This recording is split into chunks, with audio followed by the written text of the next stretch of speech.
Welcome to our workshop on leveraging AI to deliver a greener bottom line. How automotive suppliers can craft a 90-day action plan in minutes and identify key projects to fast-track sustainability goals. This workshop is a recording of a live virtual session. For more information on how to participate in an upcoming workshop at your company or to arrange a session at your organization, please reach out to me at customersuccess@orbaid.com.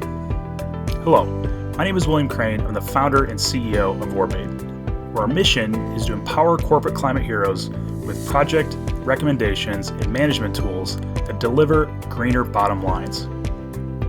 I've been fortunate to spend over 20 years in the automotive industry, collaborating with a wide range of OEMs and suppliers, including Stellantis, Ford, Honda, Lear, Bosch, Martin Rea, and many others. Growing up in Flint, Michigan, where the beauty of nature contrasts with industrial pollution, I developed an early, deep passion for advancing sustainable business practices, specifically empowering professionals to leverage business as a force for good to help their companies make more green by being greener. Hello. Morning. Morning. Oh, good morning. Great to meet you virtually. Looks like Preet just joined. Hi, William. Hey, morning. Like your background. Yeah, thank you. And you're good too, actually. I mean, I like those nice, clean backgrounds there. Yeah, well, thanks for joining today. We're going to record today's session, if you don't mind, too, just to give a couple other people wanting to call in and use this session, too. So with that, I think we can get started. So if you have a minute, actually, if you don't mind taking the pre-survey, we'd like to kind of trial run some of these different QR codes we have here, just like a 1-minute survey there. It'll help us get I think a good baseline of topics that are the most important for both of you today. So the pre-survey, right? That's what you're considering? Yeah, try to scan that QR code if you don't mind, and it should take you just a quick Teams survey. Right, it is working on filling that out. Okay. Perfect. So we'll dive in. Appreciation of both your time as well. So obviously, we know each other. Okay. Yes. My name is William Crane. I'm a founder and CEO of OrbAid. And a brief background myself, I've spent time, like each of you, in automotive at OEMs and Tier 1s, either consulting for or working at companies like Chrysler and Ford and Lear. Personal notes, I grew up in Flint, Michigan, where I had the pleasantries of kind of contrasting the beauties of nature, growing up on a farm for a period of time, and also the kind of downside of when business and the environment don't quite align. So that fueled an early passion for me to pursue opportunities in business where we could use business as a force for good. We'll be talking a little bit about that today. My passion is empowering professionals to leverage business as a force for good to make more green by being green. I'll turn over to Jack real quick, my colleague, just as a brief introduction. Jack, if you could do that. Good morning. Jack Prince. I also have a background, Tier 1 automotive, wore many hats in that arena, production side, business development, worked a lot with commercial groups as well. I consider myself to have kind of a tech bias on top of that. Now, obviously working with William on OrbAid on the customer-focused customer success side of the world, works very well in concert with that, bringing in those experiences with automotive as well as commercial viability of product as well. Good morning and thanks for attending. Thank you, Jack. I think, Jack, you and I might have met, right, in one of our previous calls with OrbAid, right, when we talked about the rankings, or do I? Correct. Okay, awesome. Yeah. Right. Yeah, thank you. So, thanks for the introduction. Maybe we can say a few words. Please go ahead. That'd be great. It's only the ZF folks and the OrbAid folks. So my name is Preet Gill. I'm also very familiar with William. Also on the personal side, professional side, William and I have been trying to get a sustainability project off the ground. But within ZF, responsibility for sustainability and digitalization within our electronics and ADAS division. And both those topics, right, when you said leveraging AI for a greener bottom line, William, then obviously piqued my curiosity and invited a couple of other colleagues to join to see if they might have some interest and also availability. So yeah, I mean, that's kind of why I am here. Perhaps Elke, you could say a couple words about yourself as well. Yeah, my name is Elke Karpst, or Elke Karpstein. I'm dialing in from Germany, so it's not good morning here, it's more good afternoon. I'm porting Preed since the beginning of this year with regard to sustainability, and especially its HPC and Connect product line of Division U. So for me, it's brand new, the sustainability topic, but I'm very interested in it. So I'm very keen on getting to know some more facts about it. Yeah, thank you. Thanks, Elke. Thank you for joining. Really honored you're spending our time with us today. And so we've got an action-packed agenda, so we'll dive into that now. So first we'll talk about, just take a couple minutes to outline the goals for today. We have a lot of material that we'll cover in roughly 55 minutes. We'll go through specifically our workshop goals, and then we'll touch on benchmarking data. Really fortunate that we've been able to partner with the University of Michigan for several years now on ongoing research within the automotive industry, specifically within the supply base, to really try to tease out actions that leaders like yourself can take and your teams can take to not only drive profitability, but sustainability impact, and where those two things align. So that's an area of a passion for us. So we'll share some updated benchmarking data, and then we'll go through some lessons learned leveraging that data. And we'll touch on specifically building a 90-day action plan, and we'll unpack together what that means. And we'll use a tool that we've developed to do that more quickly. So that's how in 60 minutes, we're going to be able to cover all this material and then do that. Our hope is that you leave today with an action plan that can help you move the needle on a couple goals that you'll decide. This will be tailored to each of you as an individual. So Elke, how you want to spend your time could be slightly different, as it should be probably, than Preet, right? So we'll talk a lot about sustainability goals at a broader level, say ZF, about how do we individualize those goals, right? To really hopefully move the needle a little bit further as well. And then we'll round things out with some Q&A. We encourage anything that's of interest, just use the chat, and Jack and I will dive into that, and Jack will be kindly moderating the chat as well.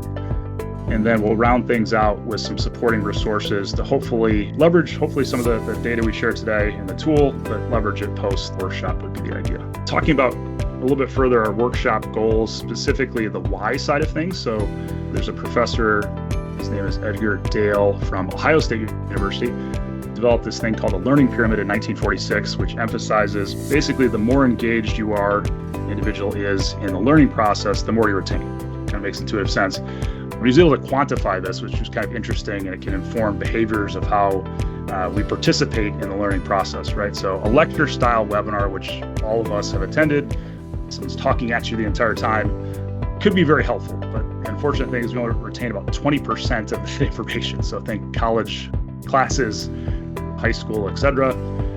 When we demonstrate things, could be a same type of lecture style. When you demonstrate something, it's a 50% retention rate. So essentially over 2x the retention rate.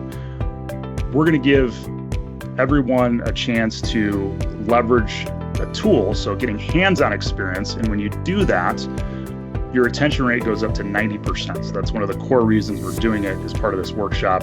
Is our hope is that it provides more ongoing benefit to you in the days and weeks ahead. We'll also talk about a process that we've been using the last 3 years. This process, along with the tool that we've been refining, has been in production essentially for 3 years across 8 countries and has consistently generated a 10x ROI. It really builds on that research data that I mentioned from the University of Michigan. Its core focus is driving the intersection of profits and impact. And often we talk about impact as emissions reduction, but it could include things like water reduction. Really, everything we're talking about from an impact standpoint today is going to be that full, wider umbrella, not just emissions. So it could mean biodiversity, it could mean volatile organic compounds. Again, you'll decide what those focus areas are going to be based on your goals. We'll also highlight how you can move, like I said, beyond just the cost and emissions reduction side of things, is that becomes increasingly important and really critical. So things like waste reduction, to get that broader range of metrics. And specifically, we're going to talk about really quantifying all these things. We talk about expected results. Our hope is that we'll identify together in this workshop today up to $660,000 in cost reductions. Those wouldn't be realized immediately, but our hope is that in the next 90 days, these are very practical things that you could leverage. And then you can start thinking about now what those 3 to 5 metrics are. Again, no kind of judgment there. You can use existing metrics at your company or metrics that are more on the individual side. So beyond cost reduction, again, could be emissions reduction, waste reduction, whatever that is. So, and then from there, we'll take that cost reduction goal and 3 to 5 metrics, and we'll use this benchmarking data to come up with a baseline.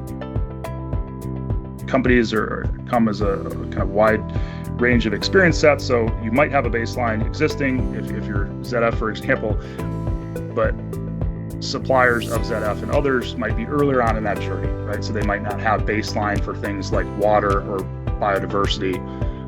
And so those metrics can be essentially any of those data points. And we've got metrics from number of sustainability projects executed per year to things such as waste reduction. So it really depends on how you want to use that benchmarking data. We're going to focus today on absolute targets, and we'll kind of compare and contrast absolute targets from intensity targets and the benefits of using one or the other. And then we'll identify 50 plus sustainability projects today in the workshop that will advance both profit, so it could be cost mainly, and then also the impact targets that you select. And then how we're going to use AI, and we'll keep unpacking this together. We'll use AI as part of that hands-on exercise, right? So we're going to be doing part of this together, and I'll be your tour guide, if you will, kind of following along with you to make sure that we cover everything we need to in a short amount of time. And then aside from identifying specific projects that advance those 3 to 5 metrics, we're going to develop that we call a pipeline of projects, right? And that'll encompass our action plan. We roll all that stuff up together. William, if I may ask a question. Please, go ahead. When we say identifying those projects, right? So we don't need to do it in real world, right? So we do have some thoughts and ideas on what we want to do. I'm not sure if we are at liberty to share those kind of details. Obviously, we have to think of something generic, right? Or what would be a guidance on that? That is an excellent question. That actually is an excellent segue, Pete, so thank you for that. So what we're trying to do is share some of these lessons learned, and we certainly don't have all the answers, but we try to listen, and as common questions get asked, right, which that's a very appropriate question of kind of centers around AI is an interesting tool, sustainability projects are good, but company data needs to remain confidential, right? We want everyone to feel comfortable, certainly in a setting like this. And so we put together this one slide to hopefully do that. I would focus on the second bullet here that we're not going to upload any data that's your company data. We don't require any of that for today's workshop. So full stop, no need to have concern there. And I think that's part of the benefit of this process, right? So it is really trying to focus on how do we demonstrate with the tool, but not require a lot of upfront work, proprietary data. There's obviously no compensation for today, signed agreements, or software integration to use this post-workshop, right? So we're trying to really lower the barrier to impact here. As important on this, and I think maybe building on the data security, good comment there, is that AI, like sustainability, very wide umbrella, and so it's becoming more and more of a concern, as it should, about how data is used even as you use a tool. So is a tool learning on your data? Certainly confidential data would be very concerning, but data that you create over time as concerning there, we're not going to do that as well. So some other benefits we hope out of this tool is going to be a tailored plan, so really individualizing the work that really comes out in the research. We're going to be able to do stuff in minutes, not months, and then also pinpoint projects. It could be competitors or peer companies, so maybe a company that you admire in a different industry that's really driving corporate sustainability, you're choosing on that. And we're going to use public data to do that. So that's how we're going to accomplish that. Project management reporting, and like I said, data that's yours remains yours, and we want to celebrate that as well. Responsible AI is kind of the buzzword, it seems, for lately. So I would always want to unpack what that definition means to that individual mentioning that, but that's kind of at a whole what we're trying to accomplish there. So to give you a little bit of additional peek underneath the hood of where we're headed, we put together just a one-page slide of how this is going to work, right? So this is not everything, but it kind of highlights in how in a couple minutes we're going to pinpoint some projects that align with certain metrics. We'll walk through all this together. You'll be able to do this in just a few minutes. So essentially, we're going to compress the time to ultimately building the business cases for these projects, which will allow you to seek a budget, assign a team, and ultimately make that impact. But you're going to be in the driver's seat. So you're going to select individual, what we call preferences, right? That could be, as you're choosing, aligned with your job. So Elke, transitioning into a new position, you might want to select things in line with, say, sustainability or project management, or how you're spending your time there.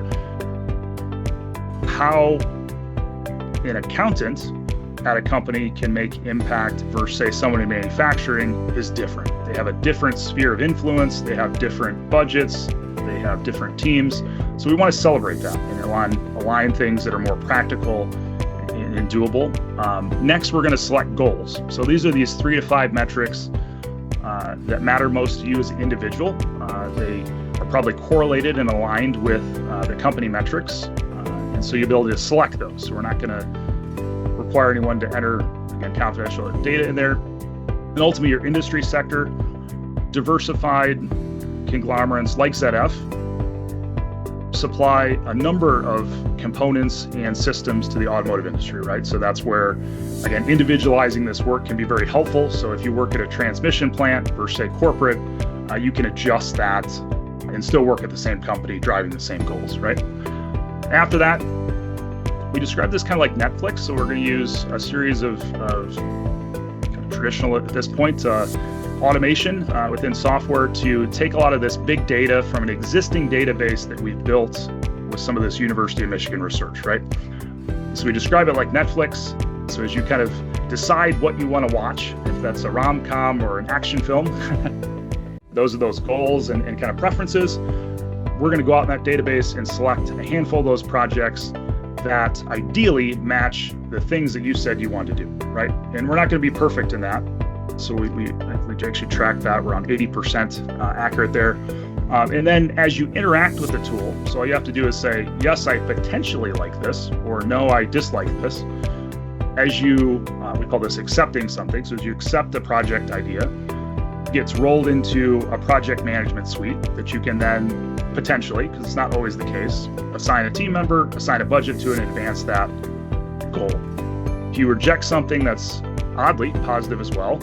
And that both of those accepts or rejects will feed our AI algorithms, which goes out in the public domain using public data and identifies projects that your competitors or peers you select have executed profitably, and then brings those back in the associated business cases, right? So simply put, as you interact with the app in between meetings, go out and get more projects that are more and more aligned with your goals there.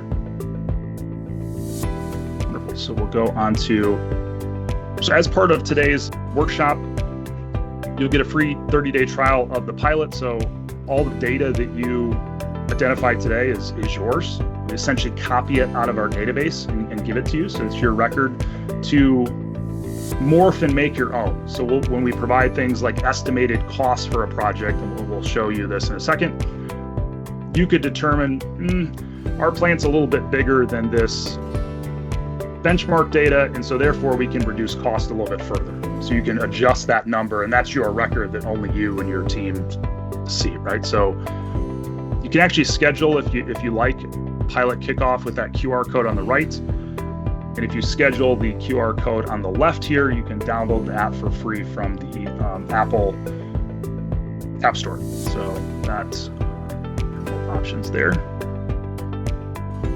So we'll dive a little bit, probably just the next 10 minutes, if you want to leave some time for Q&A, into some of the benchmarking data. No need to write any of this down. It's going to be purposefully eye charts here. So we're just sharing, frankly, a fraction of this research. All this data is available in the software as well, so you can kind of manipulate this data and bring it in to dive further or back out of the data. We put together what our understanding is the largest kind of in-depth research study on automotive suppliers, specifically teasing out what matters most as far as metrics and what actions drive profitability and impact. And so what we did is we quantified that to look for patterns of behavior and things, specifically projects that they do to advance sustainable business, so greener bottom lines. This is not intended to be a ranking, so as you look at various companies on this list, it doesn't mean that if you're number 49 that we're saying that number 49 is better than number 50.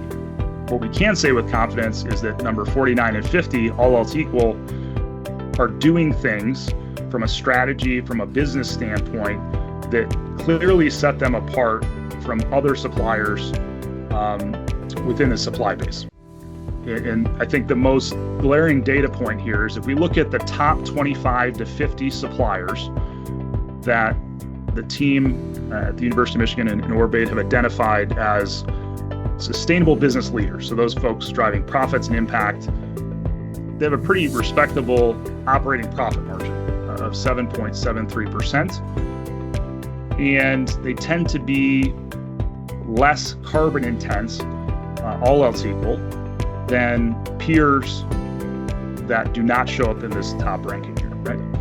And so if we flip over to the top 25, interestingly, the operating profit margin is 6.45% higher, which tells us these folks are not just doing good things for the environment, they are making more money full stop, which is really encouraging to see. Some of these other metrics are a handful of these are metrics. We like to say metrics that matter most.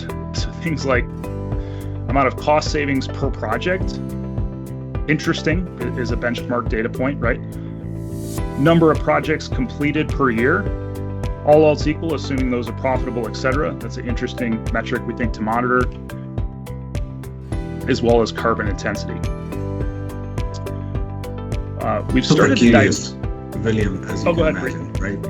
We see that our company is right on the top there, and then you have some estimates about the sustainability projects or cost savings per project. In all honesty, I do not know if that number is correct or not, because within my world of electronics ADAS and similarly for healthcare's world, right, we are limited. I'm super curious, right? This is obviously based on publicly available information. So you have somehow been able to make those calculations based on what you see out there in the world, right? Yeah, I really appreciate that question. This research specifically is based largely on publicly available data, and I say largely. The accessibility of this data is not easy to get to in some cases, right? So it could come, say, from the EPA or government databases or a subscription-based software like Gartner, et cetera. But it's all from the public domain, right? So, right. And so that's what we've culminated here together. And so, yes, I think that to your point, that the averages are interesting when you look at the broader supply base. What we've started to tease out a little bit further, and we're pretty excited about, are looking more at a micro level. And if we look at, say, ZF compared to Magna, there's certainly a lot of similarities there, competition with various systems and components. But if we look at Goodyear to ZF, they both make chassis components in theory, but they're dramatically different businesses, right? Right. That makes it obviously a known thing and a bit comical, but we think comparing more at the component and systems level to more, and this is a good example, more head-to-head competitors is more helpful for some of this benchmarking data. So we started to look at things like driveline, body and white, interior components. And so we're slicing this data set in different ways. Not surprisingly, the data fluctuates. This cut of the data is more of a carbon intense look at things. And so this could be more helpful in some cases as well. So this specific benchmarking data, if interested, or an electronics cut of this, in your case, might be more interesting versus like the broader data set. So. Yeah, Marelli, for example, is another electronics supplier. They are in a different, I guess their electronics in vehicle as opposed to us, within our division, external to the vehicle, right? So I may call it that. Right? They do AD/ADAS and they do in-vehicle infotainment. So curious to compare there. Okay. All right. So publicly available information. So if I'm understanding this correctly, if someone were to use the solution and think of ideas, let's say cost savings for water treatment or water consumption, right? And then what you can do is from your source, right, or from your database, which is showing here, see what a similar idea might have generated for, I don't know, a Conti or a ZF, whatever, and then give a sense of how much savings I can expect third company, let's say, a third company can expect from such a project, right? That's in general the direction of the algorithm, right? You don't have to give me super detailed answer, but just for my understanding, that's kind of what we are doing here, right? Yeah, great summary. And in some cases, we're striving to provide actual projects that real competitors execute, right? If it's in the public domain, right? So that's, our view, sharing public data that's already out there. Rarely in many cases is it accessible and it's the way we're presenting it, right? So we might pull from the EPA, a credible study. We might pull from a General Motors sustainability report from 2 years ago, right? 3 data points. So we're kind of stitching together this recipe of data points that are independently verified. It's true. Perfect. So we'll just touch really briefly on different types of targets. Everyone's at a different part in their sustainability journey, so we'll just touch on this and compare and contrast these things. Really what we're seeing a number of folks doing with this data is exactly what you said, Preet, of leveraging the more micro data, the more industry, I would say sub-industry, if you will, cut of the data, and then using that to inform divisional or regional metrics, right? That hopefully, again, advance the broader company's journey. Absolute targets are a great way to start this journey from a divisional or team perspective. What we like to see is a navigation over time from absolute targets to intensity targets, a really consistent pattern. If you look at the leaders in these respective either slices of the data or broader industry set, it just removes a lot of noise, right? So the common discussion with a lot of leaders is, hey, our business grew this year, so therefore we're not meeting our sustainability targets for this particular metric, right? So we want to celebrate progress over time of less and less emissions if we're looking at that metric, or water use based on axles produced or euros generated, right? So that's what we essentially like to see for those metrics. Employee intensity is an interesting one too, aside from net operating income. So essentially the emissions per employee has been an interesting cut as well. From there, we're seeing some folks going even deeper. We're going to actually provide this when we talk about business cases for projects, the specific timing, estimated timing, return on investment, payback period, the type of stuff you typically see with a traditional project that goes for approval. We want to support sustainability projects with that data as well. So just getting more micro with those metrics. One question or comment, William, I have is on the previous slide, you're saying going from absolute to relative or intensity. This will help with comparison between different companies. I understand that, but in my understanding, some of the, rating companies, CDP and others, are wanting companies to say what their absolute numbers are as opposed to intensity numbers. This is secondary information, right? I've heard this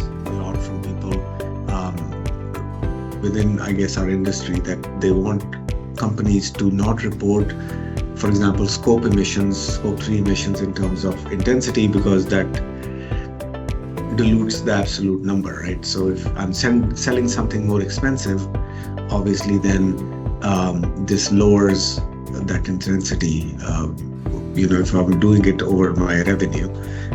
Any thoughts or anything you could share where you feel that intensity is better beyond my elementary understanding that this helps us compare our ideas to the benchmarks, or is there more to that?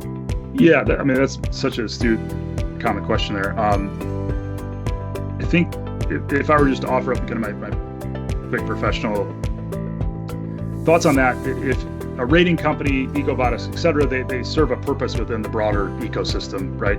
Of comparing, contrasting, that's helpful for ZF with large supply bases, General Motors, et cetera. They're in the business of rating companies, right? So they're in the business of collecting more and more data, absolute metric, or getting absolute emissions reduction, water reduction is helpful for them in ultimately calculating the intensity metrics. I think there's a lot of noise in some cases inaccuracies that they've experienced with intensity metrics because people are calculating things different ways. That's probably one of the reasons why they're driving that. We tend to really like intensity metrics because we're in the business of empowering folks to execute and achieve their goals, right? So we're finding that for operators, right, people operating the business, not seeking ratings, right, that intensity metrics are more helpful for making operational decisions, right? So should I invest in this sustainability project or not? If your intensity metrics are in many cases being reduced over time, so emissions or intensity is going lower, water use is going lower, you're doing the right stuff. I think we've seen folks can get into kind of conflicts of decisions, if you will, when they're just looking at absolute data, right? For all the reasons you mentioned, right? So I think it's depending on how you're using the data. I wouldn't say that like a rating agency is right or wrong in their approach, not knowing their intentions with all the approach, or we're right or something like that. I think it's just we're approaching it different ways for different purposes, right? I think that's how I would kind of see it. Makes sense. Thank you. Yeah, so just a couple insights here before we dive into the hands-on exercise. We try to summarize just a number of learnings that we've been told are helpful and pinpoint patterns that we see folks doing to maybe get to results a little quicker.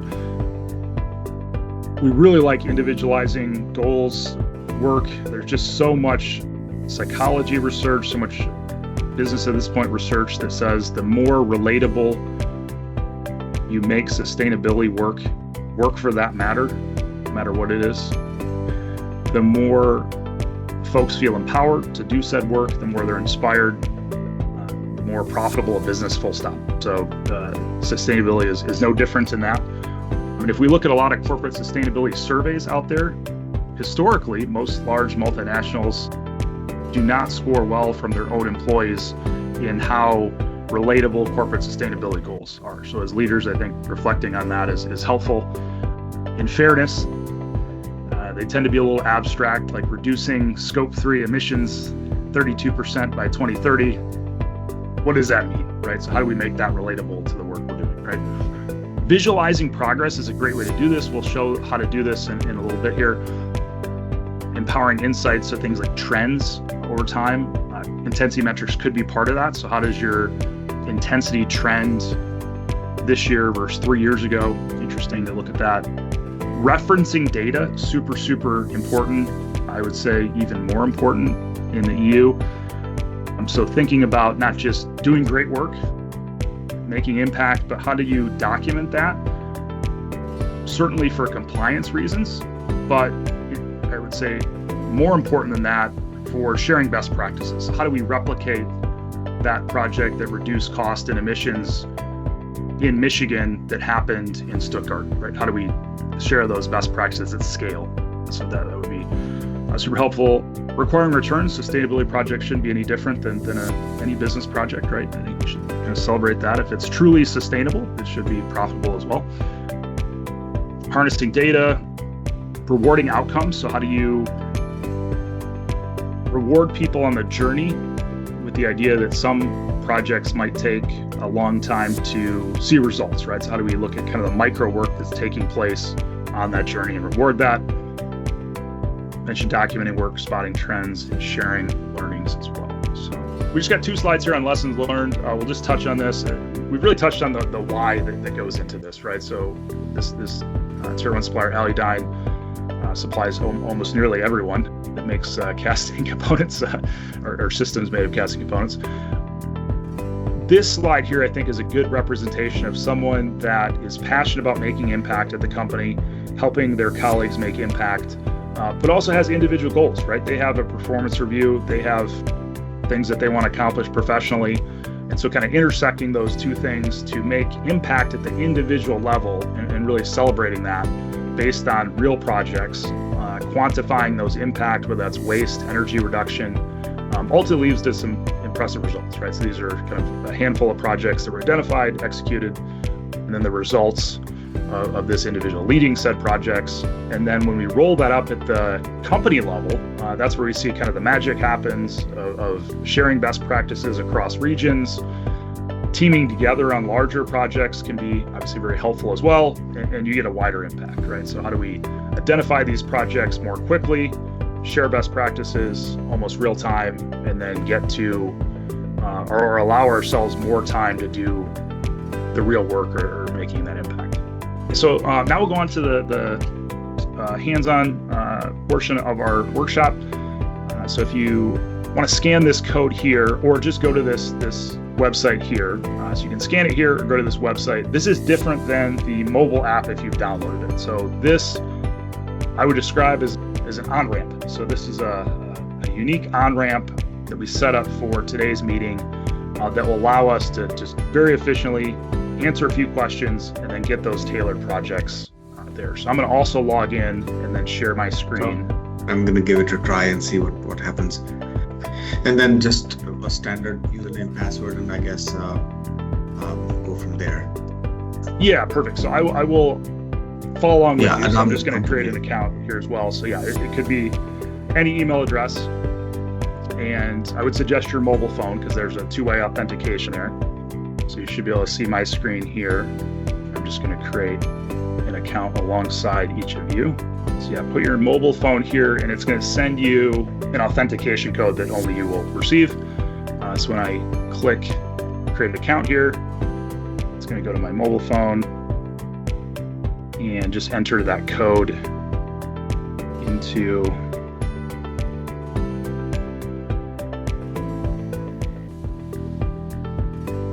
there and click verified. And if I entered that correctly, it will take me to this next setup screen here. So we'll click through this. This is just some educational background that each of you have already seen. So this is just saying, hey, these are some of the things that the tool will do. This is just a thank you for taking one step on that sustainability journey. You can enter your company name here. So I'm just going to make up a company for kind of the sandbox that I'm following along with, but you obviously put ZF in there. And just hit continue. From here, you could invite colleagues. Certainly, if you want to do that, you can, but we don't need to for today. So we can just hit this continue button. And then this is going to take us into just our individual data. So you just put first name, last name, company, and often this could be a division too, if it's helpful there. And then we're going to hit save. And then this will take us into the 3 questions we mentioned earlier. And so it's really your call on what you want to put in any of these boxes here. The first one is what's your work, right? So like some people say job function in the States. You see. Is we're all very well aware, and Elke was kind of sharing kind of a little bit more about what she does. Rarely do we do one thing, right? We're wearing multiple hats. We're doing 10% of this, 20% of this. And so the software enables that. So I'll just pick myself here. If I spend time doing corporate sustainability work, I could put that. But if I also spend time in manufacturing, I could add that. So this allows you to daisy chain a number of data points together to get actually very precise how you spend your time, right? And for all of these questions, I should mention, you can adjust them, and we'll show you how to do that too. So there's no wrong answer here. You can evolve that over time as well. So I'll select these two. You can put your answers in there. You can also search in this search field here, finance or other corporate functions like HR. You can do that too. Click next, and then this will take us to the second of 3 questions. This question is, what do you want to do, right? So Elke was mentioned, emissions earlier, super critical. Most suppliers we're working with, it's top of mind. It's what the OEMs expect, right? So that's part of the equation. But again, we'll show you how to evolve this over time. Look at this is where you're pointing the tool. So you might decide, and we have some folks that say, over the next couple weeks, we really want to advance biodiversity. That's could be their purview. You could type that in there and really focus on driving that as an example. You could say, hey, we've got a goal of reducing emissions, water, waste, and energy. Pretty common goals there. And then the projects that come back will be projects that advance those metrics there. So kind of those 3 to 5 goals that we talked about earlier, this would be the spot we're putting those here. And that's going to inform our action plans. We'll just hit next there. The last question is your work sector. We call it industry, right? So automotive supplier, again, similar to job function, we want to be as descriptive as possible. So you can put ADAS in here. That'll pop up there. You can determine, hey, I want to just search this. And I did not search and I jumped ahead. Sorry. Oh, it's okay. Is there a way to correct that? No worries. This is actually fantastic. So we'll dive right into that and how you change your preferences. So that's what I'll do is I'll click this here and I'll hit next. This is now going to take us into a dashboard. So this is the landing page when you log in next time to software. It's going to pair projects out of this database of 160,000 sustainability projects that we've documented. And it's going to quantify all those here. You'll notice right away a very large cost reduction number, likely depending on what you entered. Your number will be different than mine unless you enter the exact same data points. And you'll see things like emissions, water, waste, energy. To access those specific projects, just click on the ideas. You see for the preferences I entered, I've got 253 potential projects. Not all of these are a fit. So what I can do is say, okay, for this one here, maybe that's not in my scope of influence. I'm gonna reject that and it gets taken away, right? That oddly was positive because it pinged our AI algorithms and it'll recommend new projects in the future, right? So you can't break this. And since Preet, you had the great example there, what I'm gonna do is show you how to adjust your preferences, right? So that ADAS, right? So if we go over here to the 3 dots on the far right, just click that. This is your common software account page, right? So typical things you'd see, password reset, right? Just click on the settings here and then go to preferences. Settings, preferences. You'll notice these are the answers to what we just walked through. These are my answers. Up yours would be different, right? You can just search ADAS in here and just click that. So if I already have it selected, I'll just unselect this and I'll type ADAS there. And it'll be no different than if you entered it a minute ago. So that'll be in there. And when you adjust any of these preferences at any time, it will adjust your recommended projects, right? So if you've already rejected it, you won't see it again, but it'll pull different projects based on how you want to spend your time, what you do, and your industry. From here, I can show you, because it's a good transition point, is if there's a specific competitor or peer company, so just a company you admire, that you would like to benchmark, right? So if you look out in the world and say, Whirlpool, if we're here in Michigan, they're doing some wonderful things. And I think that some of their things could apply to the electronics that we're doing, right? Or the supply-based strategies they're taking, right? If you're in Europe and you're looking at, we're sticking with appliances theme, Electrolux, right? They're doing some innovative stuff from a sustainability standpoint. you could type any of those companies in here, and I'll just do that now. So I'll do Electrolux, actually Whirlpool first. So I'll select that. And what's interesting, well, actually, let's select an automotive one just to, let's pick Bosch.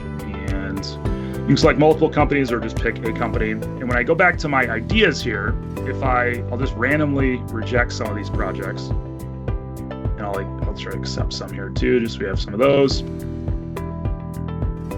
And what it'll do now is the software will take into account all of our preferences, what we accepted or rejected, so that feedback, that Netflix analogy I gave earlier, and it'll go out in the public domain and get projects that Bosch executed profitably and bring those back to us. And so I'll show you that real time. So this, I'm just going to log out of this account here. And I'm going to log into an admin account I have so you can see our back end real quick.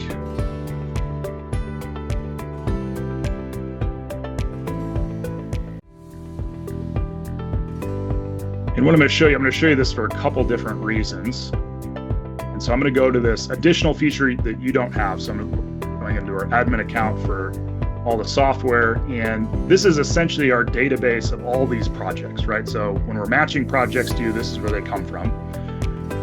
And then when our AI generates new projects, this is where they go. So click on this, and we've got Ford project here, a Unilever project, and this is going to show us a couple different things. When we talked about responsible AI earlier, you can see this Bosch project just came in. So this was a direct result of me entering Bosch in this sandbox account and accepting, rejecting projects, right? And so this project might be a fit, might not be a fit. When I mentioned responsible AI earlier, one of the things we're doing is using AI as an accelerant, right? But we're doing it in what we think a controlled, safe way. So you'll notice this red box around this Bosch project here. Actually, the Ford one just came in, and a General Motors one came in too. So this Bosch project here has a red box around it. That means that it's not visible to you, Preet, if you put Bosch in your preferences, right? If I were to go in here and approve this, it would now be visible to anyone that has the specific preferences that is associated with this. So if it's an automotive supplier, they want to reduce water, etc. We're doing this for data quality reasons. So no different than a quality check the line. AI is interesting. It's not perfect, right? So we want to make sure that we're quality checking things. We have a human in the loop, as some people are saying recently. The other thing that we put in here is a number of guardrails, right? So this little button here is like a door. So 99% of the time, it's toggled to the right, left, which means it's locked. So if we were to toggle this to the right, as AI generates additional project ideas, like these three that just came in as we were in this workshop, they would get matched real time and sent to you, Preet, if you had those exact preferences, right? So again, we lock that 90% of the time, or 99% of the time, because we want that human in the loop for various quality reasons here. So.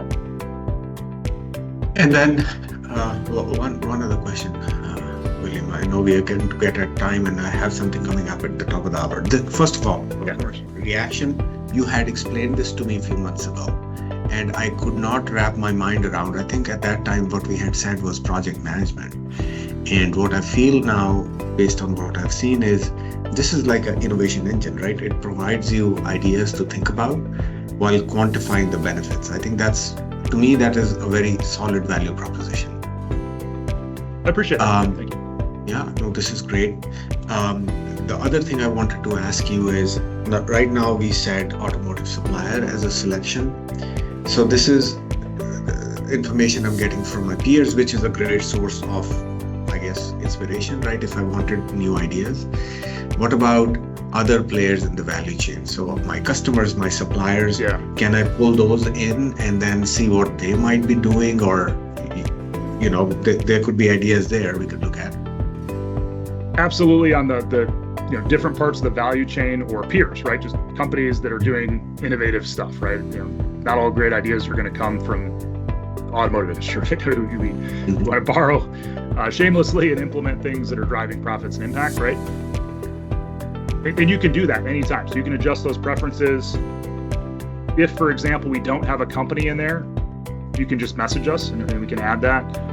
And yeah, the business case side, I didn't share this, but I can just pop this up real quick. So any of those ideas that I accepted, again, doesn't mean we're going to assign a budget or a team or anything. They just go in this pipeline. And from here, I can get some additional data. So I don't know a whole lot about this project. And let's see here, we've got the various trackers, which I can edit. This one doesn't have, but most of the projects, actually all of them now being generated from AI, will have this populated. So the return on investment, payback period, cost, timing will all be there for me to review. Doesn't mean that that will ultimately translate 100% to ZF, right? But you can tweak it from there, right? So our goal is to get 80, 90% there, make some modifications, and then you're good. And then improve this, and it goes into this project management suite here. And yeah, so that's the goal, is to take any of those approved ideas and then convert those over to done projects is ultimately the goal. So we're a couple minutes over time. I want to be respectful of yours, and my next meeting is already pinging me. Perhaps maybe not right now, William and Jack. I'd be curious, so we have this 30-day trial period. We could try it internally, right? That's the idea. But in the meantime, if you could give me a sense of how much would this paid service cost?